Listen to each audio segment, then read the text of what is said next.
নমস্কার বন্ধুরা, আরেকটা নতুন ব্লগ ভিডিওতে তোমাদেরকে সকলকে স্বাগত। আজকের বারাসাতে সাহা মার্বেলসে চলে গেলাম টাইলস কিনতে।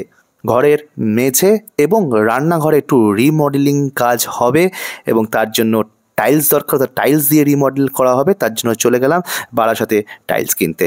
হ্যাঁ, এই দোকানের টোটাল ডিটেলস ভিডিওর ডেসক্রিপশানে দেওয়া রইল।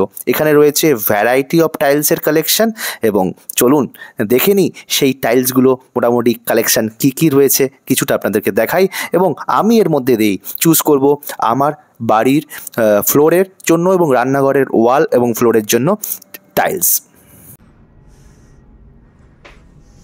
এগুলো ম্যাট ফিনিশ আছে, আর এটা হচ্ছে ফ্লোরের যে টাইলস।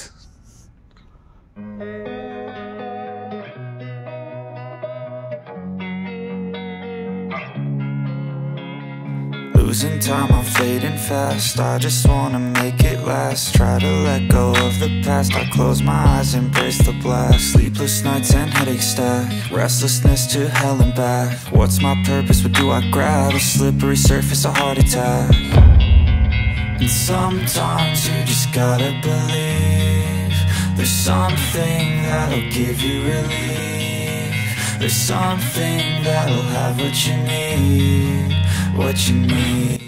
ঘরের ফ্লোরের জন্য কাজারিয়ার এই ফ্লোর টাইলসটা চুজ করলাম, আর রান্নাঘরের ফ্লোরের জন্য এই কাজারিয়ার এই টাইলসটা চুজ করেছি, আর রান্নাঘরের ওয়ালের জন্য এই কম্বিনেশনটা চুজ করেছি। ফাইনালি টাইলস বসানোর জন্য মিস্ত্রি চলে এসছে। আমি টাইলস বসিয়েছি কিন্তু অ্যাডাসিভ দিয়ে, অর্থাৎ কেমিক্যাল দিয়ে, যেটা হচ্ছে MOYK ল্যাটিক্রেট, তার সঙ্গে সিমেন্ট পাঞ্চ করে একটা লেয়ার রেডি করে সেখানে আমার টাইলস তার উপর বসানো হয়েছে। অর্থাৎ সিমেন্ট বালির জায়গায় আমি কিন্তু অ্যাডাসিভ ইউজ করে টাইলসটা বসিয়েছি।